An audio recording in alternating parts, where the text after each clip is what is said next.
Hello प्यारे बच्चों, क्या हाल चाल आप सभी के डियर स्टूडेंट्स। तो आप सभी के अपने channel physics bye Navdeep sir पर आप सभी का एक बार से फिर से स्वागत है बच्चों। तो देखिए बच्चों, आप अगली जो क्लास में हैं वो प्रमोट हो चुके हैं, मतलब 12th क्लास आप पास कर चुके हैं। तो उसका भी रिज़ल्ट आना बाकी है। तो बहुत सारे बच्चों को कैरियर को लेकर टेंशन हो जाती है कि सर आगे क्या करें या हम, तो उसी यानी सीरीज़ को आज से मैं कंटिन्यू कर रहा हूँ कि आपको आगे क्या करना है, कौन कौन से पेपर होते हैं, किस किस तरीके का पैटर्न होता है उनका। तो वो सीरीज़ बच्चों मैं आज यहाँ पर स्टार्ट करने जा रहा हूँ, ठीक है। तो आज की जो वीडियो है इसमें मैं जो एयरफोर्स एक्स ग्रुप की जो वैकेंसी होती है जिसके लिए आप 12वीं के बाद एलिजिबल हो जाते हो, उसके बारे में डिटेल से डिस्कस करूँगा, ठीक है। अभी उसमें क्या कुछ होता है, क्या प्रोसीजर होता है, कितने पेपर होते हैं, कितने नंबर का पेपर होता है, क्या कुछ पेपर में आता है, वो सारा कुछ। और आज की वीडियो से आपको अंदाज़ा लग जाएगा कि जो आगे आने वाली वीडियो है उसमें किस प्रकार से सर हमें बताएंगे, और एक एक चीज़ मैंने कलेक्ट करने की कोशिश की है। तो और आपको मुझे उम्मीद है जो एयरफोर्स की तैयारी करना चाहता हूँ उन सभी के लिए ये वीडियो हेल्पफुल होगी। बाकी कोई भी स्टूडेंट है वो इस वीडियो को ज़रूर देखे, क्योंकि वैकेंसी कोई भी है उसके बारे में आपको इन्फॉर्मेशन होनी चाहिए भी कौन सी भर्ती किस प्रकार से होती है, क्या कुछ उसमें काम होता है या और है। तो वो सारी यानी इन्फॉर्मेशन अपने आज शेयर मैं आपके साथ करूँगा जितनी मेरे से कलेक्ट हुई है, ठीक है ना। तो वो सारी अपने आज करेंगे। और मुझे बता देना कमेंट्स में कि आपकी कोई अगर मान लो कोई पॉइंट रह गया है या और, तो वो भी आपको सर्च करके वहीं कमेंट बॉक्स में आपको आंसर दे दूंगा। बाकी मैंने लगभग मेन पॉइंट सभी इसमें कवर करने की ट्राई किया है। बिल्कुल इसी तरीके से मान लो कोई टीचिंग एग्ज़ाम है, कोई एसएससी का या और जितने एग्ज़ाम होते हैं उन सब की डिटेल जो जो आप कहोगे, कई तो मेरे पास सजेशन आ गए हैं, वैसे वैसे वीडियो बनती जाएगी, ठीक है। तो आज देखो, आज की वीडियो में अपने एयरफोर्स एक्स ग्रुप की जो वैकेंसी होती है उसके बारे में अपने डिटेल से देखेंगे। तो चलिए बच्चों स्टार्ट। तो देखिए प्यारे बच्चों, एयरफोर्स एक्स ग्रुप की इन्फॉर्मेशन कि देखो सबसे पहले क्या चीज़ है कि ये जो वैकेंसी है एयरफोर्स एक्स ग्रुप की, इसमें क्या होता है कि ये एक तरीके से आप कह सकते हो 3rd ग्रेड की वैकेंसी है। जैसे 3rd ग्रेड टीचर होते हैं ना, बिल्कुल वैसी वैकेंसी है। ऑफिसर ग्रेड से ये नीचे की वैकेंसी है, मतलब ऑफिसर जो होते हैं इसके ऊपर होते हैं, ऑफिसर से जस्ट नीचे की, जैसे क्लर्क होते हैं वैसे, ठीक है। अब इसमें क्या है, बहुत सारे यानी कि जो इंडियन एयरफोर्स है उसमें बहुत सारे यानी मैकेनिकल काम होते हैं या जैसे उपकरणों की रख रखाव या सब कुछ, तो वो सारा कुछ यानी इसमें क्या होता है, इंक्लूड होता है, ठीक है। तो वो यानी कि वैकेंसी इसमें इंक्लूड होती है। वहाँ पर इंडियन एयरफोर्स में काम करने का ये एक सुनहरा मौका है। 12वीं के बाद जस्ट आप इंडियन एयरफोर्स में जा सकते हैं, ठीक है। और बहुत सारे बच्चों के मैंने एक बार ग्रुप में डाला भी था कौन कौन जाना चाहता है, तो वहाँ पर बहुत सारे बच्चों ने इंटरेस्ट दिखाया था। तो देखो इसमें क्या होता है कि द इंडियन एयरफोर्स, अब जो ये सारी है ना डिटेल, ये सारी इंग्लिश में ही है, और इंग्लिश आपको इतनी तो समझ आनी चाहिए। अगर मान लो एयरफोर्स की तैयारी कर रहे हो आप, तो इतनी की इंग्लिश तो आपको समझ आती होगी, मैं उम्मीद करता हूँ। इसी कारण, क्योंकि ये नेट से इकट्ठी की हुई मैंने कई साइटों से अलग अलग, जहाँ से मुझे बढ़िया लगी इन्फॉर्मेशन वहाँ से उठा के और यहाँ पर मैंने उसको इकट्ठा किया हुआ है, तो इस कारण इंग्लिश में है सारी। तो देखो सबसे पहले जो इसमें है कि इंडियन एयरफोर्स है वो 3 स्टेज होती है इस एग्ज़ाम की। कितनी होती हैं? 3 स्टेज इसमें होती हैं।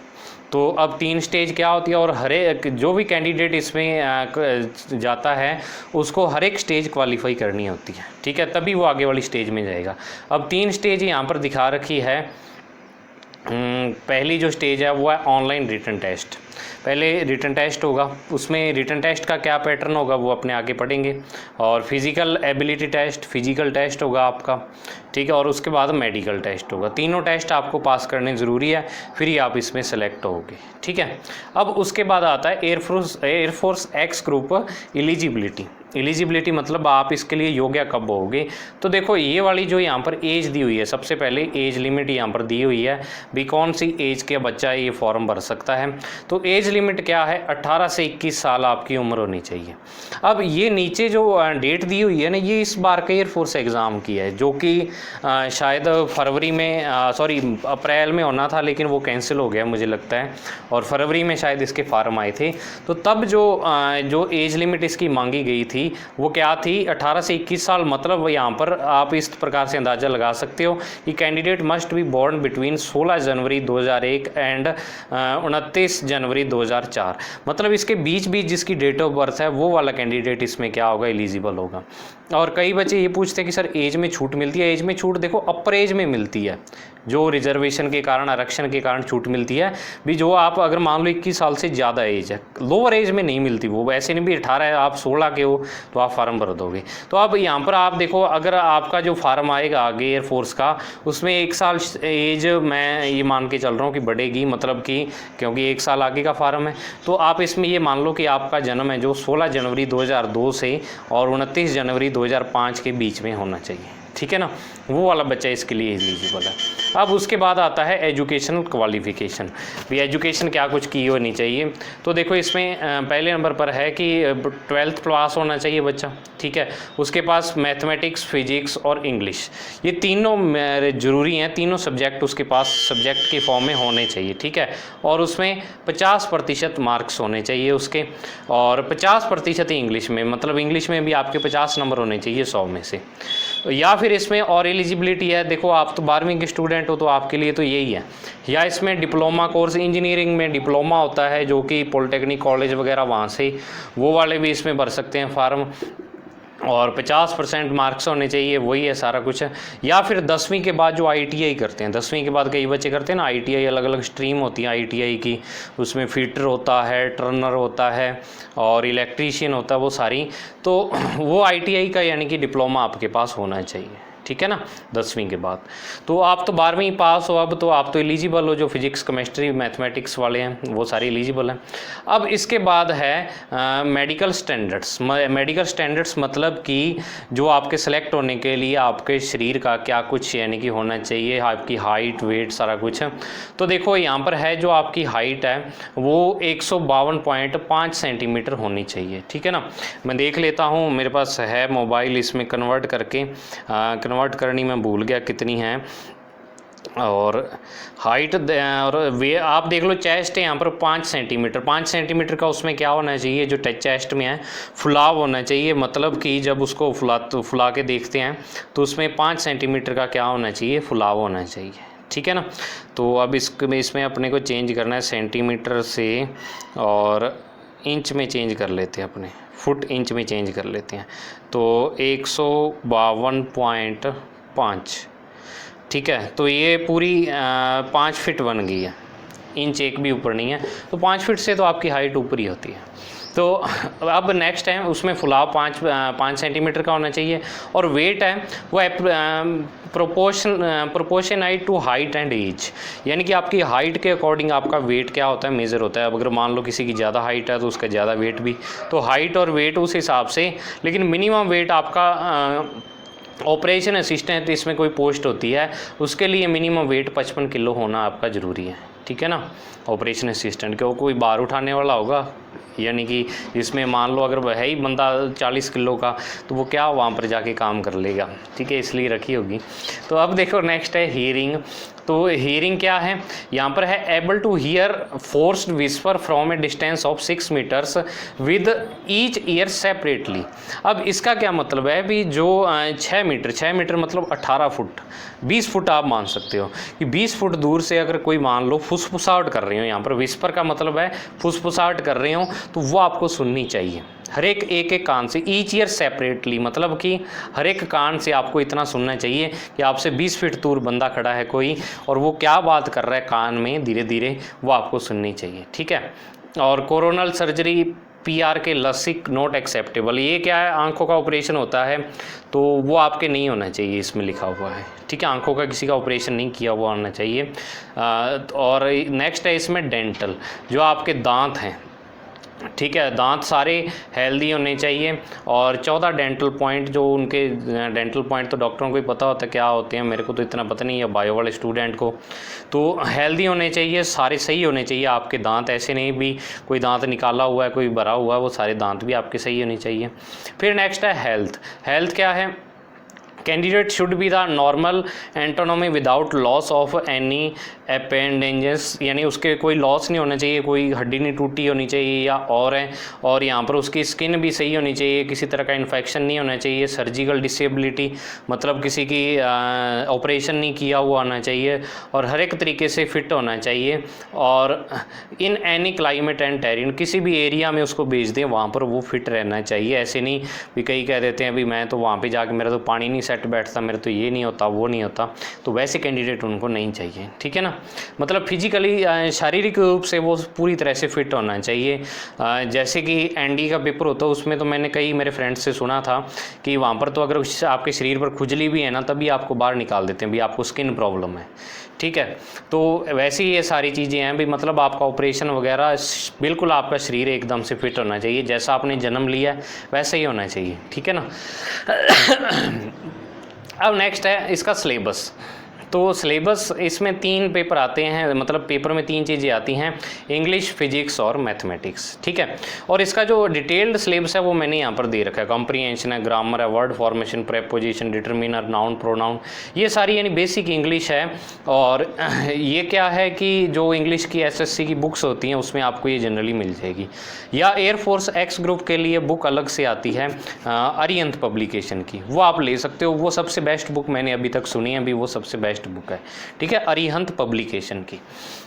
मैथमेटिक्स में जो आपकी 12th क्लास की मैथमेटिक्स है, ये देखो सेट, रिलेशन, ये सारे 11th वाले हैं, complex number, quadratic equation, mathematical और परमुटेशन, कम्बिनेशन, बाइनोमियल थ्योरम है, कोनिक सेक्शन है, मैट्रिसेस है, लिमिट, कंटिन्यूटी, डिफरेंशिएशन, ये सारा 12वीं का आ गया अब, और differential equation, vector, probability, statistics, यानी सारा 12वीं का सिलेबस, 11वीं 12वीं का। फिर फिजिक्स का आता है, तो फिजिक्स में physical word, measurement, kinematics, laws of motion, मतलब 11वीं 12वीं के आप देख लो सारे चैप्टर है इसमें, electromagnetic wave, optics, dual nature, atomic and nuclear, electronic devices, communication system, सारा कुछ दिया हुआ है, ठीक है। और ये क्या है, एक नेशनल लेवल का पेपर है, तो इसमें मैं आपको प्रेफर करूँगा एनसीईआरटी वाली फिजिक्स, ठीक है। जगह अगर आप फिजिक्स की बुक पढ़ना चाहते हो ना तो एनसीईआरटी वाली बुक से आप तैयारी कर सकते हो फिजिक्स की। वैसे तो आपकी राजस्थान बोर्ड की बहुत बढ़िया बुक है, लेकिन इसमें जो क्रम दिया हुआ है ना ये सारा एनसीईआरटी वाली बुक में से उठा के दिया हुआ है, तो राजस्थान बोर्ड में भी कोई दिक्कत नहीं है। और मेरा प्लान भी है कि आपको मैं इस एयरफोर्स एक्स ग्रुप की तैयारी भी कराऊँ, ठीक है ना, तो अपने करेंगे भी, कोई बात नहीं वो। तो अब देखो नेक्स्ट है इसमें इसके एग्ज़ाम का पैटर्न भी, एग्ज़ाम का पैटर्न क्या रहता है, क्या कुछ आता है एग्ज़ाम में। तो देखो इंग्लिश के 20 क्वेश्चन आते हैं 20 नंबर के, मैथ के 25 क्वेश्चन आते हैं 25 नंबर के, फिजिक्स के 25 क्वेश्चन आते हैं 25 नंबर के, और टोटल 17 नंबर का पेपर होता है, और 70 नंबर का पेपर होता है, 17 क्वेश्चन आते हैं 70 नंबर का, और नीचे और 60 मिनट का आपको टाइम मिलता है। ये सबसे मेन चीज़ है, 70 क्वेश्चन 60 मिनट में आपको करने होते हैं, तो इसमें आपकी स्पीड बहुत ज़्यादा मायने रखती है। अब आप सोचोगे कि सर 12वीं के क्वेश्चन और 70 मिनट में 60 मिनट में इसको कैसे करेंगे, तो मैं आपको बताना चाहूँगा कि यहाँ थ्योरेटिकल पार्ट ज़्यादा आता है, ये छोटे छोटे क्वेश्चन जो आपके बेसिक कॉन्सेप्ट है वहाँ से आते हैं, ऐसे नहीं भी आपको बड़ा न्यूमेरिकल दे देंगे या कुछ और दे देंगे, कुछ नहीं, बिल्कुल सिंपल क्वेश्चन, कोई ज़्यादा हार्ड भी नहीं आते हैं। मैं आपको फिजिक्स का पेपर तो मेरे पास है, यानी जो मॉडल पेपर होता है इसका वो आपको दिखा दूंगा मैं लास्ट में। और यहाँ पर लिखा हुआ है कि after you qualify phase first you will be called for phase second is physical ability test. Phase अगर मान लो आपने पहला पेपर पास कर लिया तो आपको फेज सेकंड के लिए बुलाया जाएगा।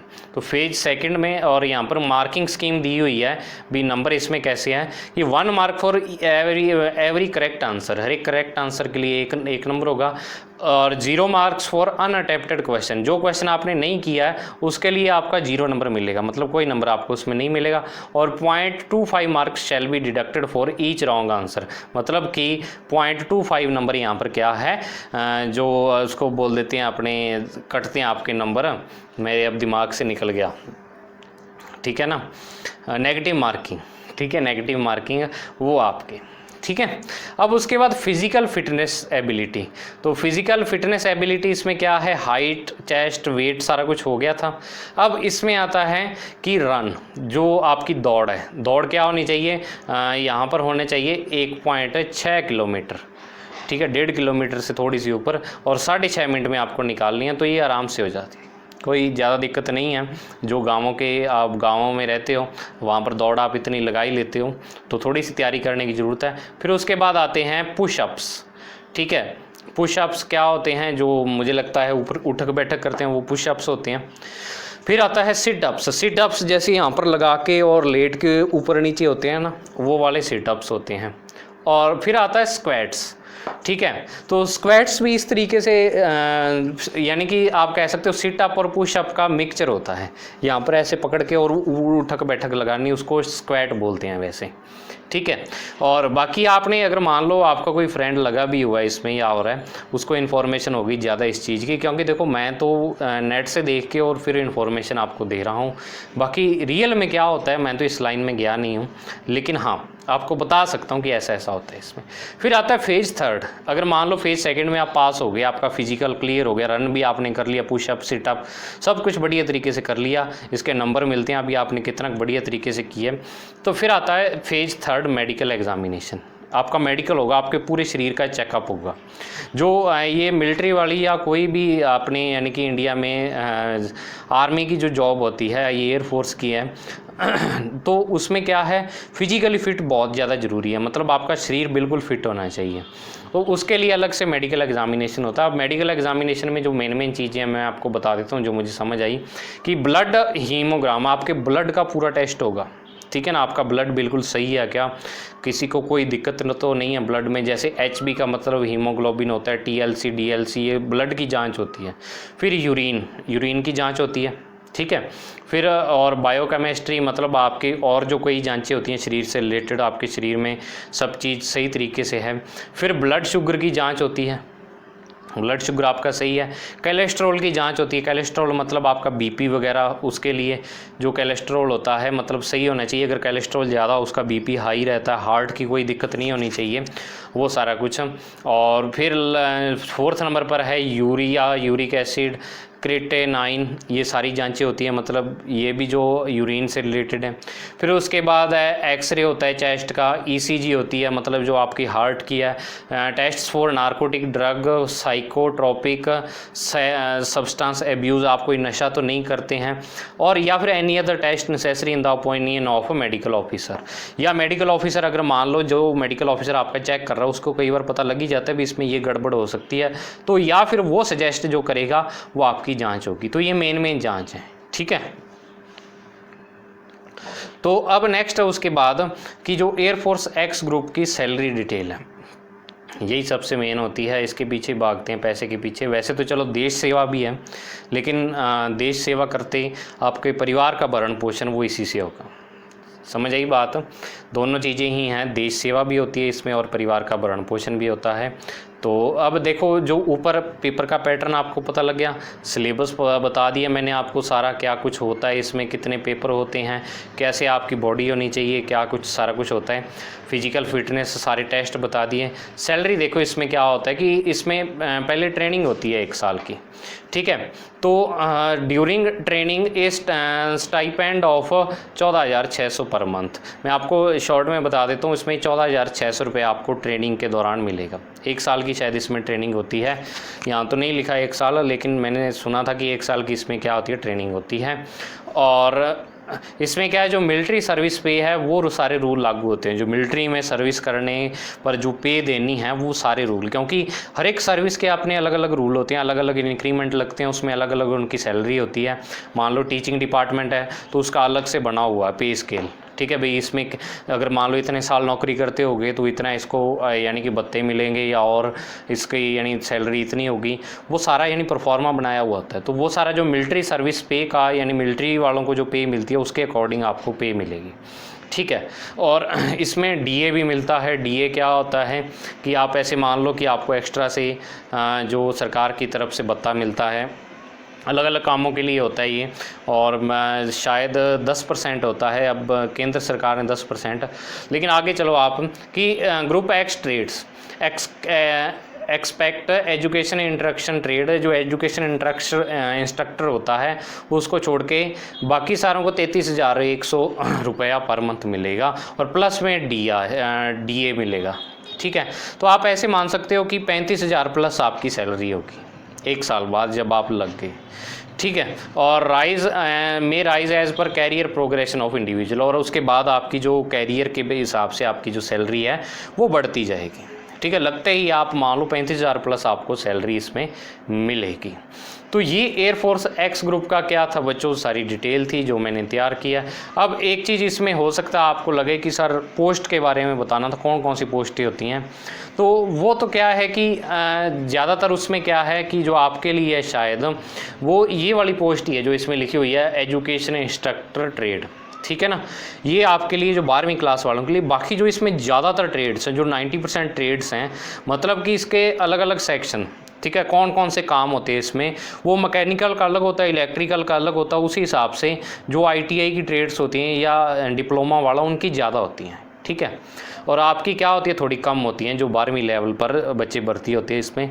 तो ये पूरी बच्चों डिटेल थी इसकी। मुझे उम्मीद आपको बहुत अच्छा लगा होगा ये सारा कुछ देख के किस तरीके से। और एक आपको मैं अभी दिखा देता हूँ जो फिज़िक्स का, देखो ये फिजिक्स का सिलेबस दिया हुआ है यहाँ पर, और ये यहाँ पर मॉडल पेपर दिया हुआ है। तो आप इस मॉडल पेपर में सारे क्वेश्चन पढ़ के देखना।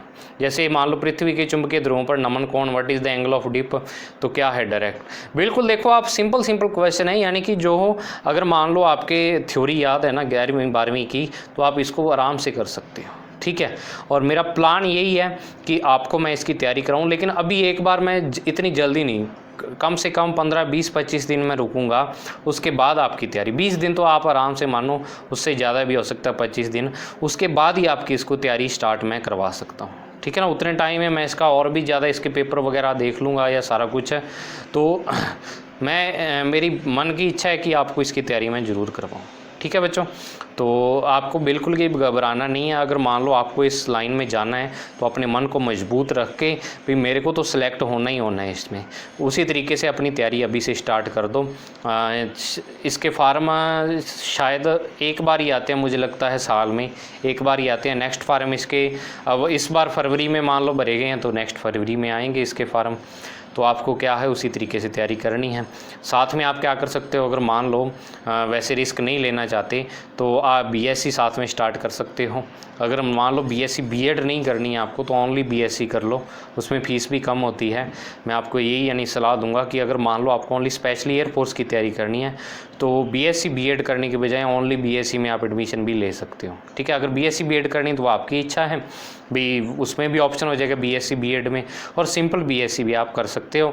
और कॉलेज थोड़ा कम जाना और इसकी तैयारी ज़्यादा करना, क्योंकि कॉलेज में तो आप कॉलेज में ज़्यादा यानी आप अब ऐसे नहीं भी 12वीं की तरह जिस तरह आपको पढ़ाते थे वैसे कॉलेज में पढ़ाते हैं, वैसा कुछ नहीं होता है, ठीक है। तो इसकी तैयारी करनी है तो आपको साथ साथ यानी कि आपका साल भी ख़राब ना हो। वैसे तो अपने नेगेटिविटी रखनी नहीं है कि मेरा सिलेक्शन, आपको तो ऐसे ही मान के चलना होगा, लेकिन अगर बाई चांस कभी ना भी हो तो अपने पास ऑप्शन तो होगा ना भी अपनी पढ़ाई जारी रखते हैं। अगर मान लो 1 साल ड्रॉप कर दिया आपने तो वो 1 साल ख़राब ही गया आपका। तो इस कारण आप साथ में अपनी पढ़ाई स्टार्ट करके कोई भी किसी भी स्ट्रीम में आप मान लो BSc BA जिसमें आप लेना चाहते हो एडमिशन, उसमें एडमिशन ले लो और साथ में इसकी तैयारी करते चलो बच्चों, ठीक है। तो यही मेरी तरफ से आपको सजेशन है। और अब मिलते हैं अपने नेक्स्ट वीडियो में एक नए यानी कि टॉपिक के साथ, एक नए एग्ज़ाम की तैयारी कैसे करनी है उसके साथ। मुझे ज़रूर बताना कमेंट में कि आपको क्या कुछ चीज़ें इसमें यानी कि आपको कैसा लगे ये वीडियो कैसी, और अपने दोस्तों के साथ इसको शेयर ज़रूर करना बच्चों, ठीक है। Thank you, have a nice day प्यारे बच्चों।